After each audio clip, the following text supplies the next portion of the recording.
नमस्कार, बहुत बहुत स्वागत है आपका न्यूज़ 18 के डिजिटल प्लेटफॉर्म पर। मैं हूं आपके साथ ऋतु ज्ञानवानी। पहलगाम आतंकी हमले के बाद भारत और पाकिस्तान के बीच जो कुछ हुआ उसे पूरी दुनिया ने देखा। ऑपरेशन सिंदूर और उसके बाद भारत और पाकिस्तान के बीच बने युद्ध के हालात ने दुनिया को चिंता में डाल दिया था। दोनों देश युद्ध के मुहाने पर खड़े हो गए थे, लेकिन अच्छी बात यह रही कि दोनों के बीच बातचीत हुई और फिलहाल अब तनाव का दौर थम सा गया है।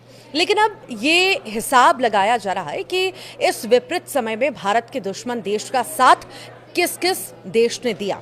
भारत के खिलाफ हमले में पाकिस्तान का साथ देने वाले देशों की लिस्ट में चीन और तुर्की का नाम सबसे ऊपर आता है। चीन शुरू से पाकिस्तान के करीब रहा।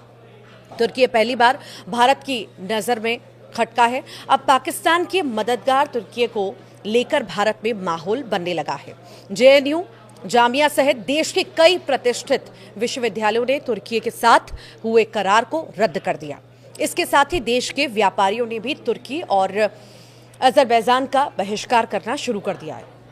अब भारत जैसे देश के बहिष्कार से तुर्की को बड़ा नुकसान भी हो रहा है और इसी बीच न केवल ट्रैवल कैंसिलेशन बढ़ रहे हैं, बल्कि सेब और मार्बल सहित तुर्की से इंपोर्ट किए जाने वाले हर सामान का बायकॉट किया जा रहा है।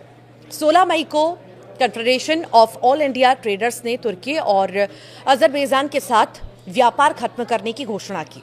दिल्ली में हुई मीटिंग में देश के 24 राज्यों से बिजनेस लीडर्स ने भाग लिया। CAIT ने कहा था कि जो देश भारत के खिलाफ है उसके साथ व्यापार करने का कोई सवाल ही नहीं उठता।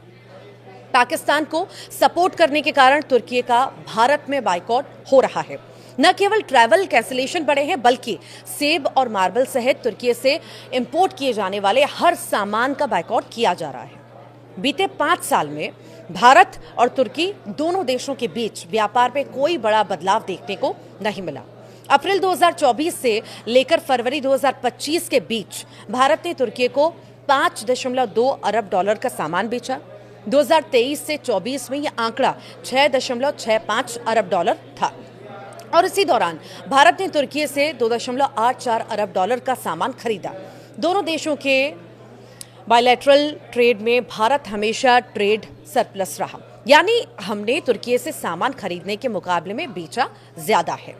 भारत तुर्की को मुख्य रूप से mineral, fuels, auto parts, machinery और फार्मास्यूटिकल्स और कपास का निर्यात करता है। हालांकि तुर्की से आयात में सोना, संगमरमर, सेब, सब्जियां, सीमेंट और रसायन शामिल है।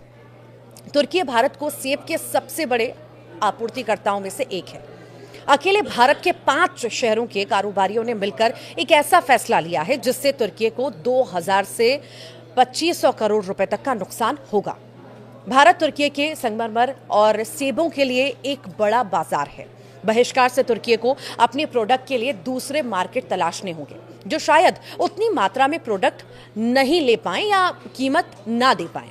दिल्ली, किशनगढ़, उदयपुर, चित्तौड़गढ़ और सिलवाया से ये जो 5 शहर हैं, तुर्की से मार्बल जो है आयात करने वाले प्रमुख केंद्र हैं। इन शहरों के व्यापारियों ने मिलकर तुर्की से मार्बल न मंगवाने का निर्णय ले लिया है।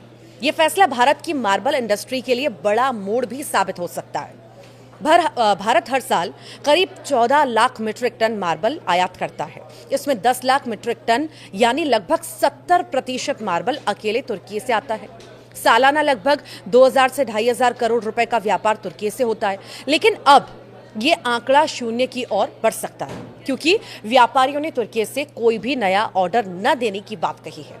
तो वहीं पुणे के व्यापारियों ने तुर्की से अब सेब खरीदना बंद करने का फैसला कर लिया। इसकी बजाय वे हिमाचल, उत्तराखंड, ईरान और अन्य क्षेत्रों से सेब खरीद रहे हैं। आज जब पाकिस्तान के साथ भारत के रिश्तों में तनाव बढ़ चुका है, तो इसे ये नहीं भूलना चाहिए कि 6 फरवरी 2023 को दक्षिणी तुर्की में आए भूकंप के बाद भारत ने ऑपरेशन दोस्त नाम से एक मानवीय मिशन शुरू किया, जो तुर्की पहुंचने वाले शुरुआती विदेशी सहायता मिशनों में से एक था। 250 से ज्यादा ट्रेंड पर्सनल को विशेष उपकरणों और राहत सामग्री के साथ ही सैन्य विमानों में तुर्की भेजा गया था। उन्होंने बचाव प्रयासों में सक्रिय रूप से भाग भी लिया और जीवन रक्षक सर्जरी सहित मेडिकल ट्रीटमेंट भी दिए। भारत और पाकिस्तान तनाव के बीच भारतीय टूरिस्ट भी तुर्की और अजरबैजान का बाइकआउट कर रहे हैं। और मेक माई ट्रिप के अनुसार पिछले एक हफ्ते में तुर्की अजरबैजान जाने वाले यात्रियों के कैंसिलेशन 250% बढ़े हैं और इसी के साथ बुकिंग्स में 60% की गिरावट आई। तो वहीं अजरबैजान के लिए 30%, तुर्की के लिए 22% कैंसिलेशन बढ़े हैं। यानी भारत से पाकिस्तान की दुश्मनी में जिन्होंने भारत का विरोध किया उनके खिलाफ भारत का बहिष्कार जारी है। इधर भारतीय सांसदों का डेलीगेशन भी विदेश यात्रा पर निकलने वाला है, जो दुनिया के सामने पाकिस्तान को बेनकाब करेगा, आतंकवाद के मुद्दे पर भारत पाकिस्तान की नाकाबंदी करेगा और ऑपरेशन सिंदूर का सच अब दुनिया को बताएगा। और इसी दौरान भारत के सांसद उन देशों में नहीं जाएंगे जिन्होंने पाकिस्तान का साथ दिया। भारत के पास एक बड़ा बाजार है, ऐसे में हर क्षेत्र में तुर्की और अजरबैजान का बहिष्कार उनको बहुत नुकसान पहुंचाएगा। तब उनकी अक्ल कहीं ना कहीं ठिकाने आएगी। यही आशंका भी है कि भारत से पंगा लेने का हश्र आखिर क्या होता है।